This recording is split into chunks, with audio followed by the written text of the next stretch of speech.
The Silent Circus at Midnight. Chapter 1, The Velvet Entrance. As I stepped onto the pale sand, the world around me seemed to hush. There was no wind, no footsteps, no chatter, only the soft rustle of velvet curtains moving without cause. The entrance to the circus stood tall, draped in deep blue fabrics that shimmered under a moon that didn't quite glow, but hummed softly in the sky. I didn't remember how I got there. I wasn't even sure I had walked, or if I had simply been drawn forward by some quiet pull.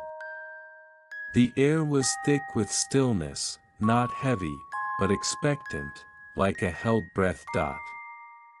A sign above the archway bore no letters, only a swirl of symbols, loops and lines like the whisper of music written in silence.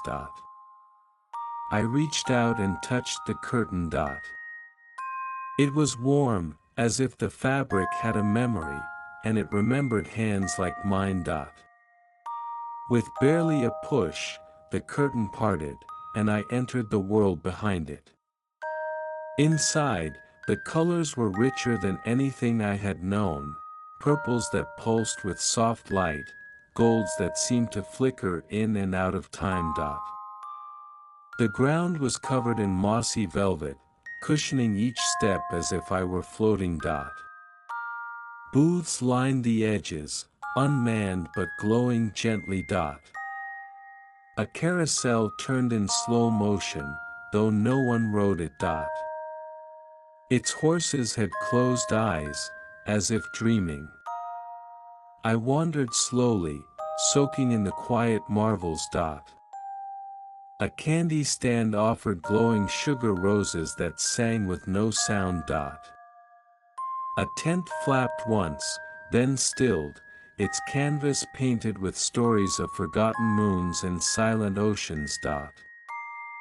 I didn't feel alone, yet I saw no one. There was no sound, and yet, there was rhythm. Not music, but motion. Not voice, but presence. The circus didn't speak to me, but it invited me to listen. So I did. And as I moved deeper into the silent spectacle, I felt something inside me beginning to quiet as well. Chapter 2, The Lantern Juggler. I had not walked far when I saw him, a figure at the edge of a clearing, juggling 3 glowing lanterns. Each orb pulsed with a different hue, amber, soft blue, and a color I couldn't name.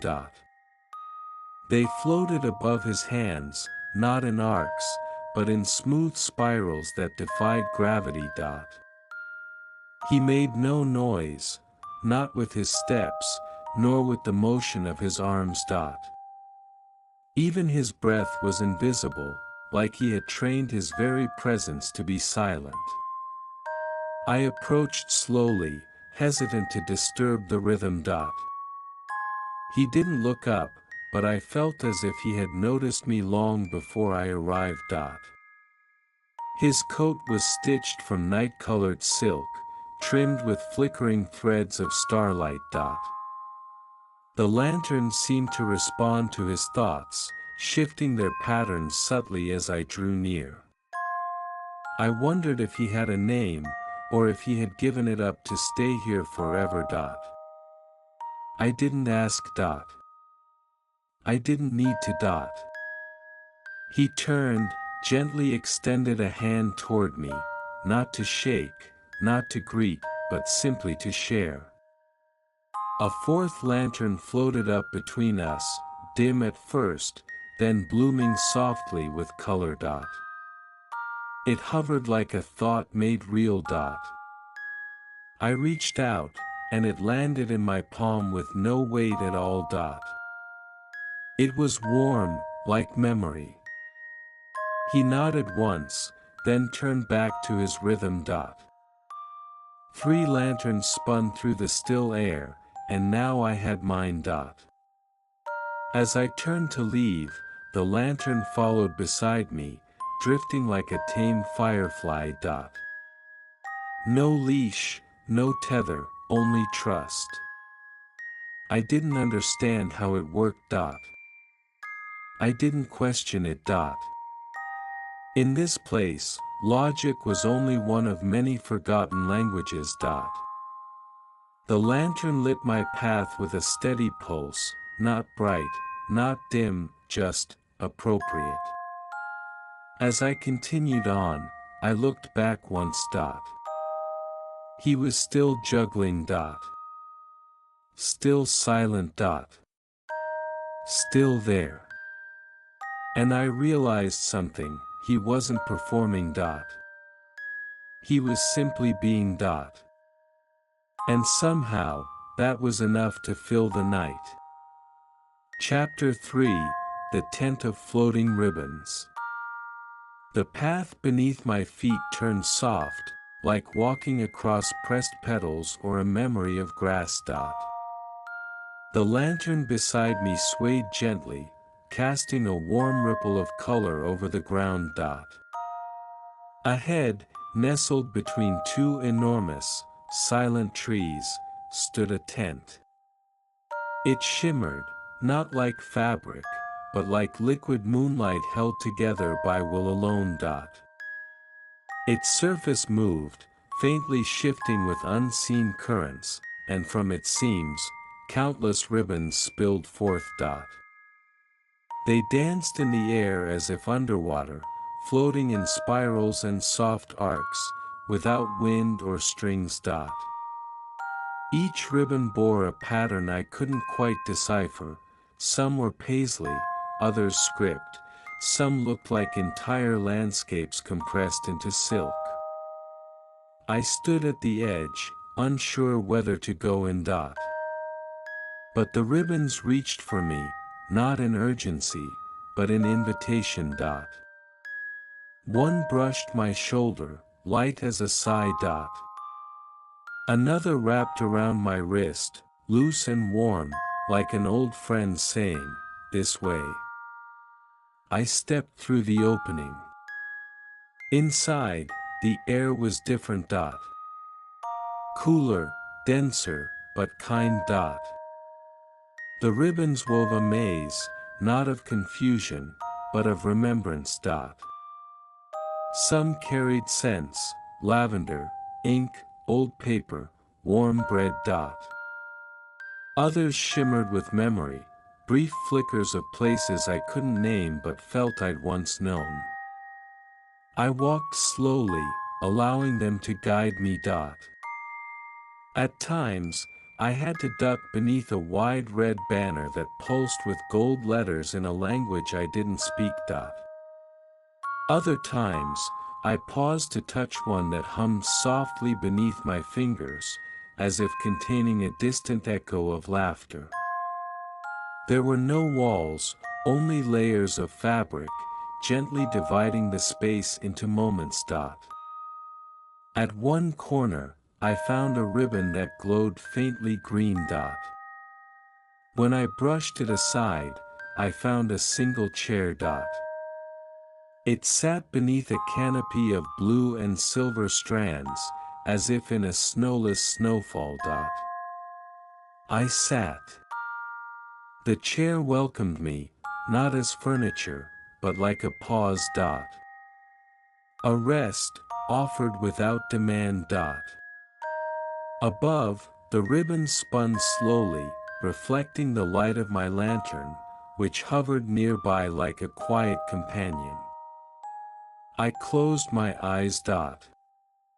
Not to block out the sight, but to feel more clearly. The silence in the tent wasn't absence, it was fullness. The kind of silence that holds everything gently. When I opened my eyes again, the ribbons had shifted. A path had opened behind me. No sign marked the way, and yet I knew it was mine to take. I stood, and the chair sighed beneath me. Not with sadness. Just with the kind of farewell that expects return. The ribbons parted as I walked, brushing my shoulders, tickling my hands, lingering just a moment longer than necessary. And when I stepped out once more into the pale-lit night, the lantern followed, still warm, still mine. The tent of floating ribbons vanished behind me, folding itself into the mist. As if it had only ever been needed for that one soft moment of stillness. Chapter 4: The Carousel of Still Horses. Beyond the ribbon tent, the path began to curve gently to the left, marked only by subtle differences in texture. My lantern swayed beside me, casting light that didn't seem to fall on any single object, but rather on the space between things. In the distance, I began to hear, or perhaps feel, a kind of turning. Not the sound of it, but the memory of motion, repeating in circles too slow for time. I emerged into a clearing, wide and round like a dropped pearl. At its center stood a carousel, silent and still. The horses were not carved of wood, nor cast in metal. They looked sculpted from moonlight and smoke, each one unique, each one frozen mid-gallop. Their manes flowed without breeze, suspended in curves of impossible grace. Some bore feathers in their bridles, others had hooves that sparkled faintly with stardust. They were beautiful in the way dreams are, detailed in places that defy logic, and hazy in the ones that matter most. There was no music, no lights, no calliope tune. But the carousel slowly turned, barely noticeable at first.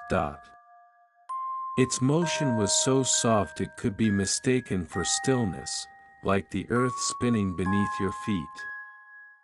I walked toward it, drawn not by invitation, but by the gentle pull of wonder.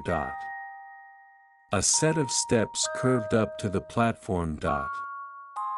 I placed one foot, then the next, and found the surface surprisingly warm beneath me. No one else was here. Not a single soul. And yet I felt entirely watched, not by eyes, but by presence. By care. I passed by each horse slowly. Some looked like they were leaping, others bowing. One looked straight at me, and for a brief moment, I had the sensation that it had once known my name. Near the center stood a horse not of smoke or silver, but of glass. Through it, I could see stars. Not reflections, actual constellations, shifting faintly as I circled. I reached out and placed a hand on its shoulder. The surface felt like still water, but it didn't ripple. Instead, it steadied me. The carousel paused. Not with a jolt, but with intention. As if allowing a breath. My lantern floated upward slightly, as though curious. It glowed brighter near the glass horse, pulsing slowly in tandem with the stars inside. I climbed onto the horse's back. It held me as though shaped for my weight, for my shape, as though it had been waiting. And we began to move. Not in circles, but inward. Like being drawn deeper into a moment rather than around it. The sky above faded, not darker, but quieter. I could feel the pulse of stillness around me, like being wrapped in thought. The horses beside me did not move, but I imagined that they watched. Not jealously, not judgmentally, just as witnesses to a ritual older than memory. Then, the movement ceased. I hadn't noticed we were slowing.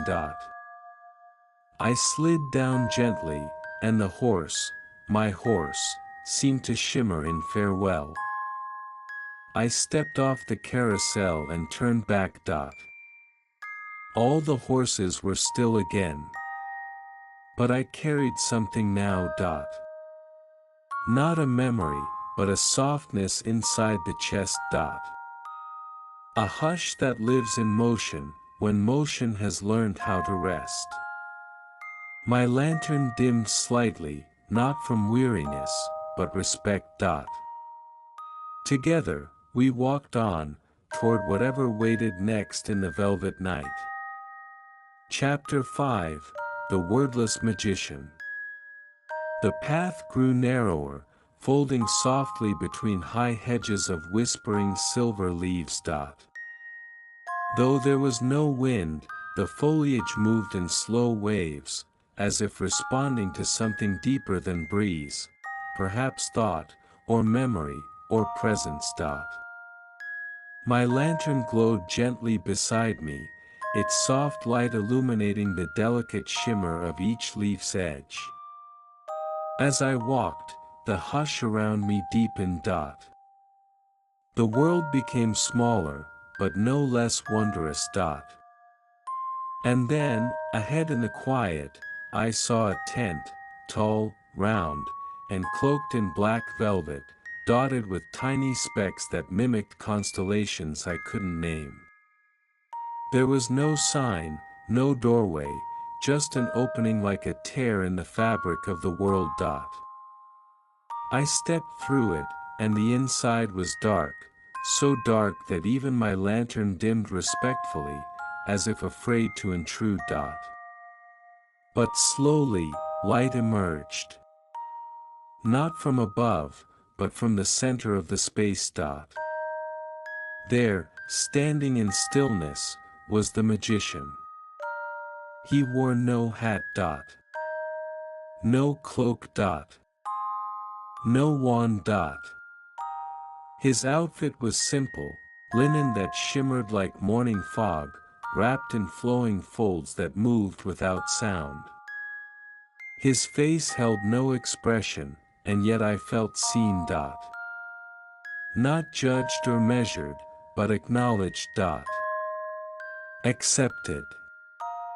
He raised a single hand, palm open. And in it bloomed a flower made of smoke and stars. It swirled upward, petal by petal unfolding, until it hovered, complete, between us. Then it vanished, without spark, without fade, just ceased. He raised the other hand, and the air before him shimmered. A mirror appeared, its surface rippling like the surface of memory. Within it, I saw my own image, but altered. Not younger or older, but truer. A version of me I didn't recognize, and yet knew intimately. A self unburdened. Whole. Still. The magician stepped aside, as if offering me the mirror. But I did not move. Somehow, I knew I wasn't meant to touch. Only to witness. He lowered his hands, and the mirror dissolved into falling petals of light. They drifted down without sound, landing softly on the velvet floor. None scattered. Each petal knew exactly where to land. Then, from within his robe, he drew out a long ribbon, silver, like a sliver of moonlight. He extended it to me. I took it. The moment my fingers wrapped around it, I felt warmth spread through my chest. Not heat, something gentler. Like the weight of a kind word never spoken aloud, but always felt. He bowed, not theatrically, but simply, like a nod to a shared moment. I bowed back. Then the magician raised both hands slowly. The space around us shifted. The darkness folded away, and suddenly, I was standing outside the tent once more. Alone. But I still held the ribbon. And my lantern now pulsed in time with it, its color softly silvered, its light newly tempered. I looked back. The tent was gone. Not vanished, not hidden. Just, no longer necessary. And so, with ribbon in hand and lantern beside me, I turned down the next path. Still alone. Still walking. Still listening to the silence that shaped everything around me. Chapter 6, The Room of Infinite Curtains. The path that followed curved gently downward, as though descending not into earth, but into thought. Each step felt lighter, and the air around me changed, denser, yet delicate, like the moment between inhale and exhale. My lantern floated a little closer to my shoulder, its soft silver hue reflecting off particles in the air that shimmered like suspended dust motes of memory. At the end of the path, I found a doorway. It stood alone, unattached to any wall or frame, a wooden arch with no hinges, no barrier, just the threshold. A sign hung crookedly above it, written in a script that rearranged itself the longer I stared. I didn't try to read it. I simply stepped through. Inside was fabric. Curtains. Endless curtains. They hung from the sky, from the ground, from nothing at all. They stretched in every direction, some thin and translucent, others thick and plush like theater drapes. Colors drifted from one to another, midnight blues, pearly grays, golden blushes, lavender shadows. Each curtain moved slightly, but not from any breeze. They breathed, softly. As if alive. I walked forward and let one brush against my hand. It was cool, and then warm. It pulsed gently, and as I touched it, I saw something within it. A flicker, like a memory I had not lived, yet understood. A hallway in a home I never knew. A book with my name on the spine, filled with stories I hadn't written. A chair beside a fireplace that had never burned, but still warmed. I moved the curtain aside and stepped through. Another curtain awaited me. And another beyond that. Some had small bells sewn into their hems, but the bells made no sound. Some trailed ink, as if written on by invisible pens. Each layer slowed me down, not with weight, but with presence. They asked nothing. They only existed. Time loosened. My breathing slowed. And the silence deepened, not with emptiness, but with meaning. At one point, I paused. In front of me hung a curtain of pure white, so still it seemed frozen.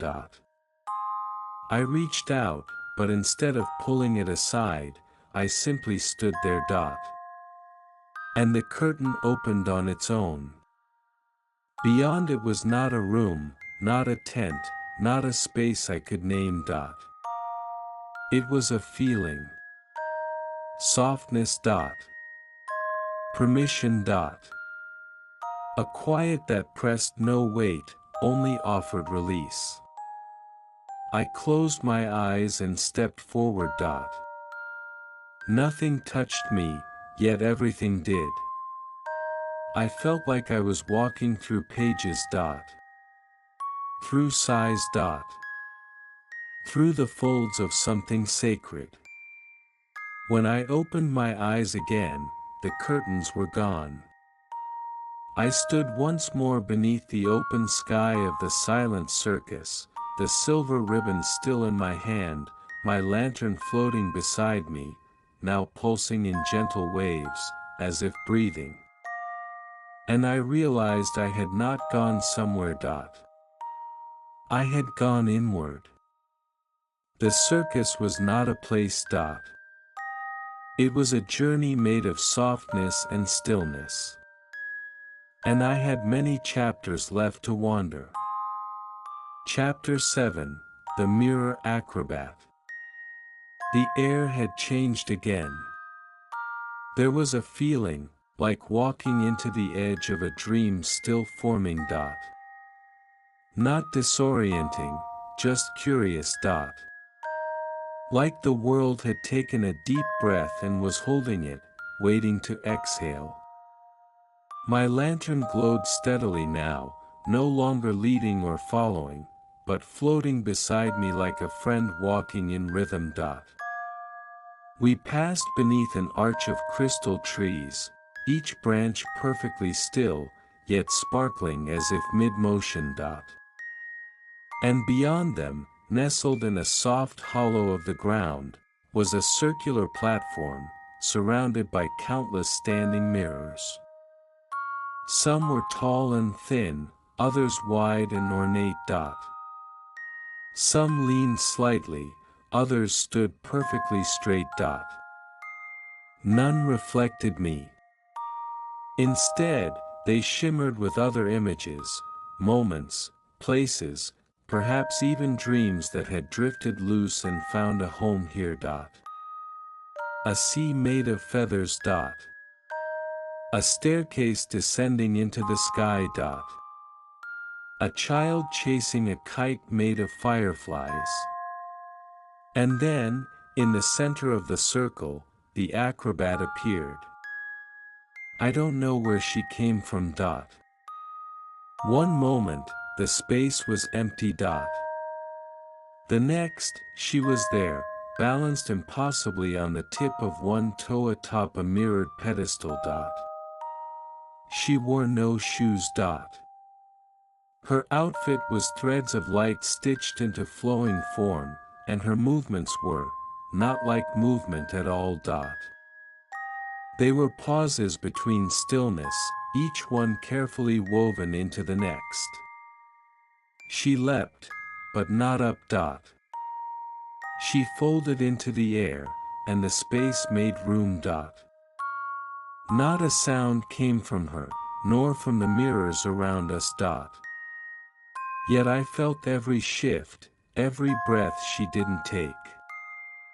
Her arms opened wide, and from the mirrors came light, lines of reflection that followed her hands like ribbons.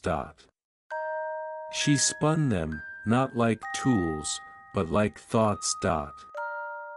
Each glint shimmered across my face, and for a moment, I saw something I didn't know I had forgotten. A room I'd never entered. A smile I hadn't earned. A peace that wasn't mine, but could be. She bowed, not to me, not to the mirrors, but to the moment itself. And the mirrors responded. Each one shifted, not to show me, but to show her.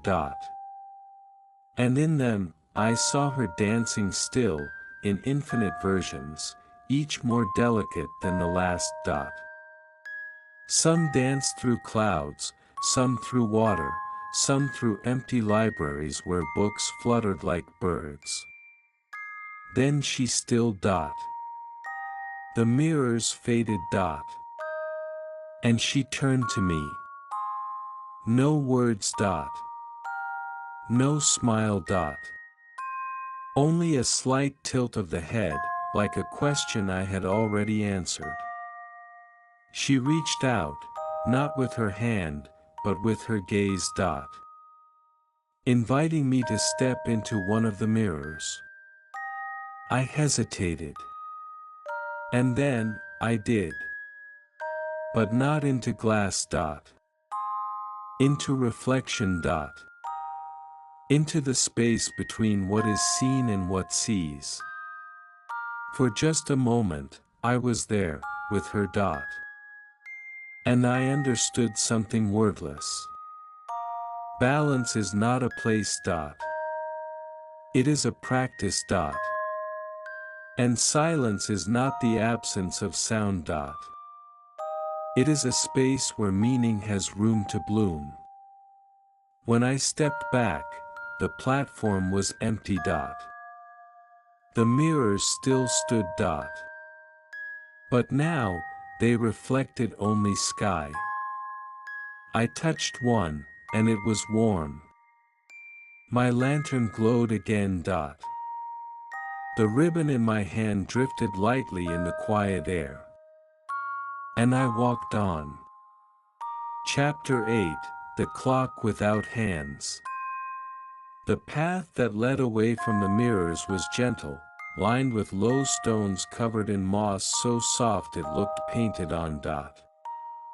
My steps made no sound, and even the lantern seemed to glide without resistance dot. There was no wind, no movement, just the hush of things that had waited a very long time. Ahead, I saw a structure rising slowly out of the mist dot. It wasn't a tent, nor a building exactly, more like a tower whose top had forgotten to finish itself dot. Its surface shimmered between metal and stone, and high above, something turned, slow and solemn. As I drew near, I saw that it was a clock dot. Massive, suspended in the air, its face pale as bone and ringed in faint gold dot. But it had no hands. No ticking dot. No movement to measure. And yet it turned dot. Just, turned. There was no door to the tower, but as I reached the base, an opening unfolded, like the petals of a flower acknowledging morning dot. I stepped inside. It was quiet here, but not empty dot. The walls curved upward endlessly, engraved with lines and symbols that spiraled inwards like a labyrinth of time dot. Each etching glowed faintly when I passed, as if recognizing me. At the center of the floor stood a circular dais, smooth as still water dot. In its center, a small pedestal held something unexpected, a collection of hourglasses dot. But none held sand. Each was filled with light, some golden, some pale blue, others with soft colors I didn't have names for dot. And none moved dot. The light simply was, suspended mid-fall, or mid-rise dot. Captured moments of not time. I reached for one, and the moment my fingers brushed the glass, I felt it. Not heard, felt dot. A memory I had never lived, yet somehow carried. A beach without a sea dot. Footprints leading both away and toward dot. A sunset that never reached the horizon. The sensation faded as I let go. There was no urgency here dot.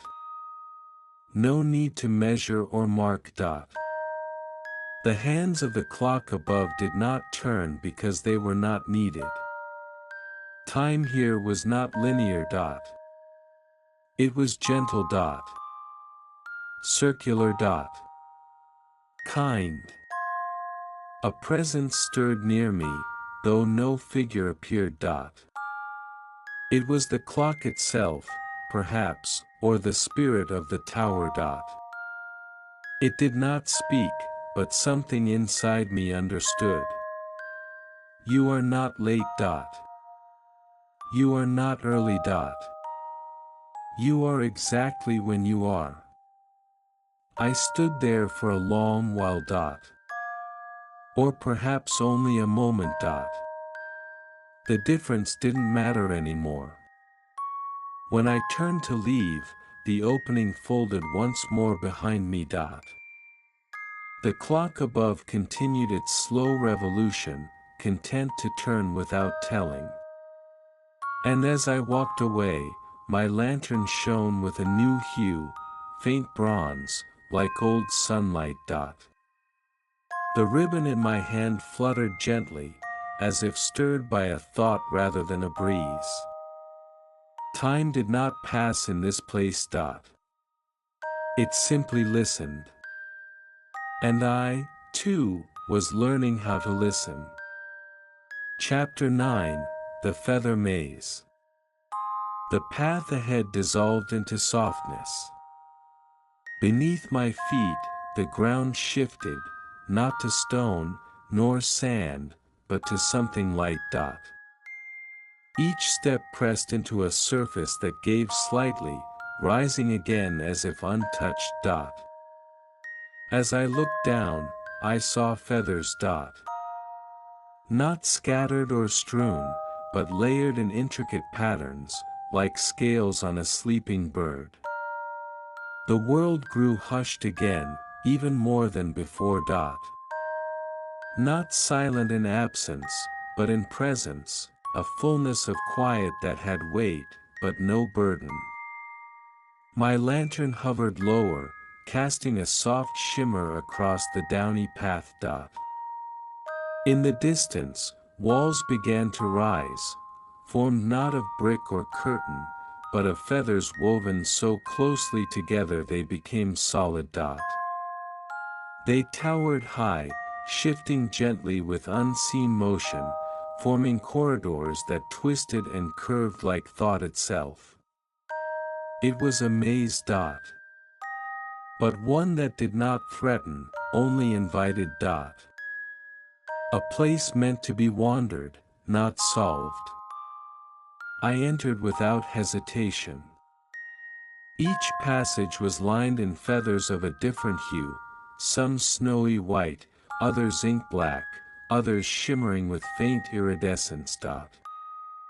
They brushed my shoulders gently as I passed, releasing the softest scents, lavender, parchment, rainfall. There were no signs, no guides, yet I never felt lost. Because in this place, direction didn't matter. Only attention did. I paused at a junction, 3 paths before me. As I stood, a feather floated down, not from above, but from the very air. It hovered just in front of me, then drifted to the left corridor. I followed. Not because I had to, but because it felt right. The maze seemed to know when I was ready to move, and when I needed to pause.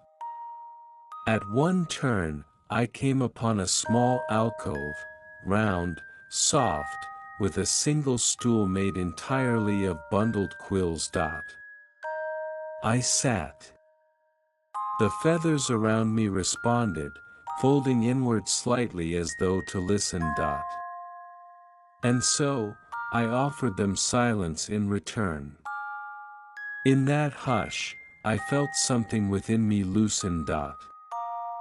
Not unraveling, but releasing, a tension I hadn't noticed I carried. A memory came unbidden, soft and shapeless, a time I had waited for something that never arrived. A word I had meant to say but had tucked too far inside. The maze accepted it. Not to erase, not to fix, just to hold it for me, like a trusted keeper of gentle truths. I stood again. The feathers around me stirred ever so slightly, guiding me forward. The path shifted beneath my steps, not with confusion, but with fluidity, like the inside of a dream that knows your pace. And then, just as I began to feel I had wandered forever, I stepped through one final bend, and the walls began to thin. The feathers loosened, unraveling into the open sky, until the path led me once again beneath the stars. The maze had no exit. Only completion. My lantern floated beside me still, its light now tinged with a faint blush, like the underside of a feather in dawnlight. The silver ribbon in my hand brushed against my palm, cool and steady. And I continued on. Not with urgency, not with purpose, only with quiet readiness for whatever waited in the next corner of this soundless world. Chapter 10, The One-Note Orchestra.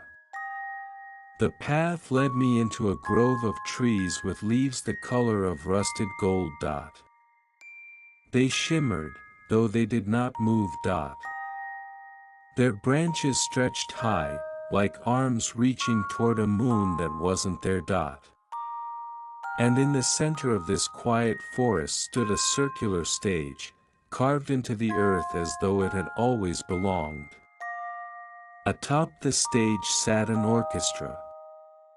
Dozens of figures, each with an instrument, some familiar, others unfamiliar, and some so strange they seemed sculpted from dreams. A cello with no strings. A trumpet with pedals. A harp that glowed faintly with every breath of the air. They sat poised, unmoving. Each one perfectly still. No conductor.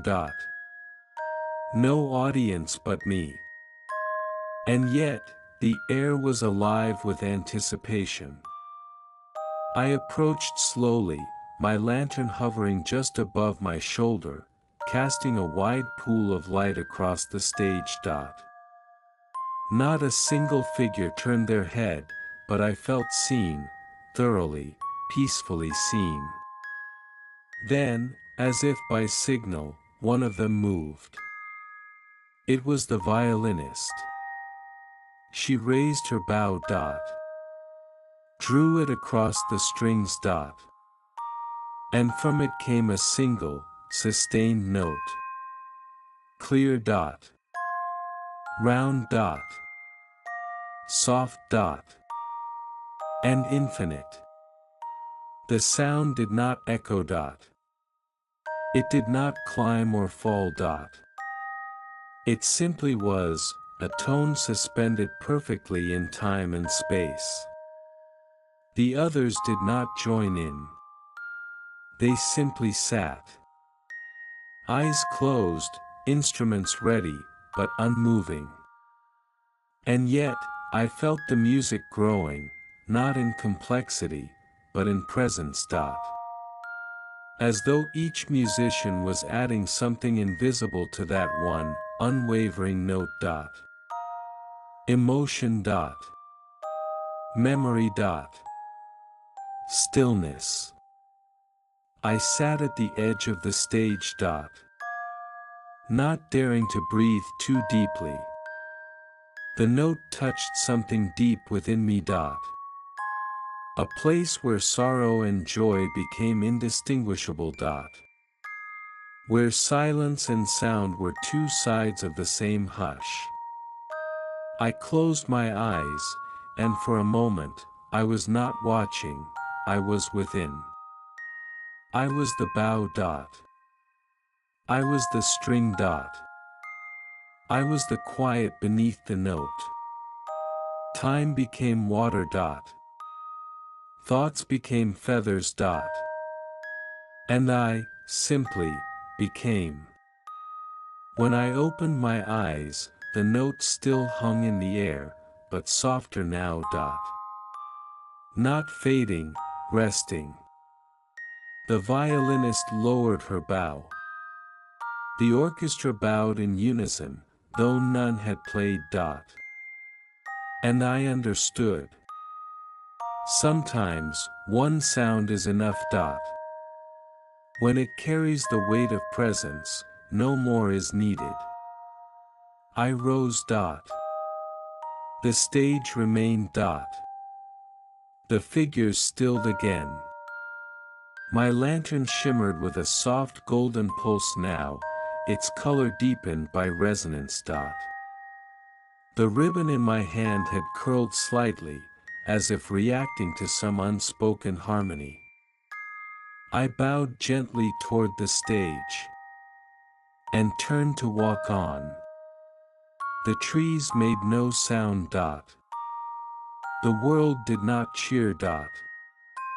But everything felt fuller than it had a moment ago. And that, I realized, was music enough. Chapter 11, The Tightrope Made of Light. The air around me began to shimmer dot. Not from heat, nor from mist, but from clarity dot.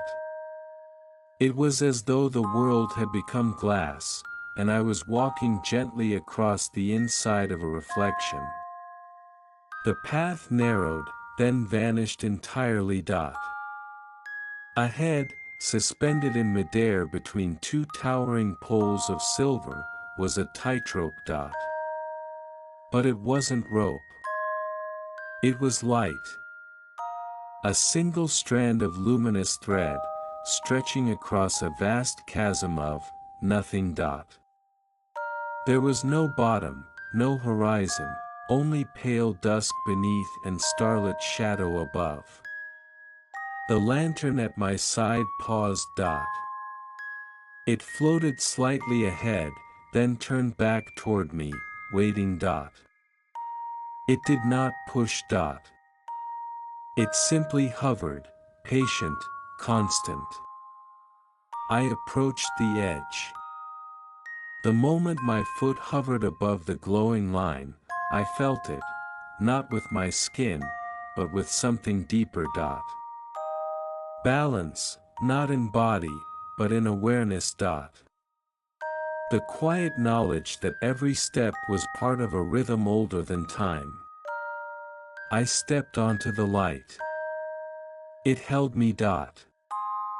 Not like a rope, but like a memory strong enough to carry weight. I walked. Each step felt both weightless and grounded dot. The space around me did not move, but it breathed, slowly, with each step I took dot. Below, I saw nothing dot. But within that nothing, shapes stirred, faint impressions of the world I'd walked before dot. The velvet curtain dot. The lantern juggler dot. The mirrors dot. The feathers. They flickered like distant thoughts, not fading, but folding into themselves.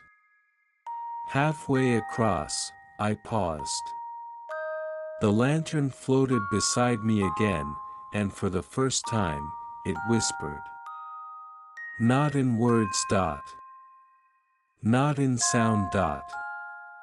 But in sensation. You are still dot. Even while moving dot. You are here dot. Even between moments. I didn't answer dot. I didn't need to. I continued walking dot. One step dot.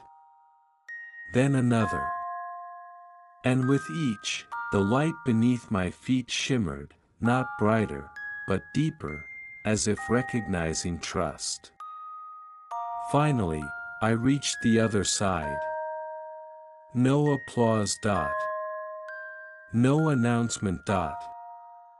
Only the soft stillness of something understood. The lantern dimmed slightly, not from loss, but from peace. The ribbon in my hand unfurled a little more, curling in the air as if exhaling. I looked back. The tightrope was gone. Or perhaps it was never there for eyes to see, only for those who had learned how to listen with their feet. And so I walked on. The silence of the circus did not grow louder. It grew closer. As though I, too, was becoming part of its hush. Chapter 12, The Tent That Breathes. Beyond the tightrope of light, the ground softened once more beneath my feet. Not into feathers this time, nor velvet, but something in between, like the warmth of skin beneath a blanket, or the surface of a drum that has forgotten how to make sound. The air here was thicker, more intimate. It smelled faintly of cedar and old parchment, with a whisper of something floral, lavender, perhaps, or memory. I followed the path, which wound inward, curling like a thought returning home.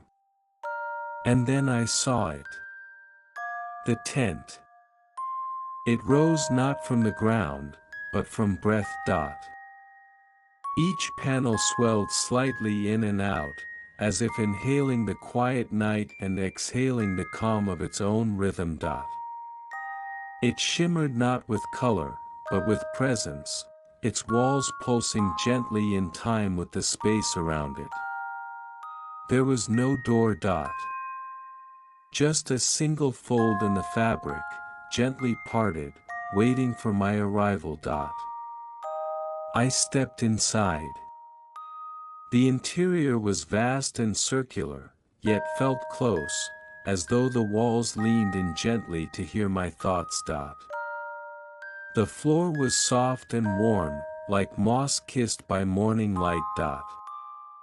Above, the ceiling rose like a dome of silk, breathing slowly, steadily. I sat without meaning to. My legs simply folded beneath me, as if the space had requested rest. My lantern floated nearby, dim now, pulsing softly in rhythm with the tent itself. All around me, the walls moved. Not wildly, not theatrically, but with the rise and fall of something alive. The whole tent was breathing. And as it did, I found myself breathing too. Not the kind of breath one does without thinking, but the kind that fills all the quiet places inside. Each inhale felt like a word never spoken. Each exhale, a forgiveness long delayed. No sound. No music. Only rhythm. I closed my eyes. Inside the darkness, I felt presence, not surrounding me, but welcoming me. Not watching, but understanding. Not defining, but receiving. I don't know how long I stayed there. It could have been minutes. It could have been years. In the tent that breathes, time isn't counted in seconds, but in stillness. When I opened my eyes again, the walls had begun to slow. The breath of the tent softened, like someone drifting into a deeper calm. And then, with a barely noticeable movement, the fabric near the far side of the circle lifted. Another opening. A continuation. I rose. My legs felt light, as if I carried less than I had when I entered. The lantern hovered closer, glowing faintly rose gold now. The ribbon in my hand lay relaxed, no longer fluttering, but gently curved, like a sigh set to rest. I stepped through the exit. The tent breathed once more behind me, then fell still. Not asleep. Not vanished. Just quiet. As if waiting for another soul to arrive, carrying something they hadn't yet named. And I, lighter than before, continued on into the tender night.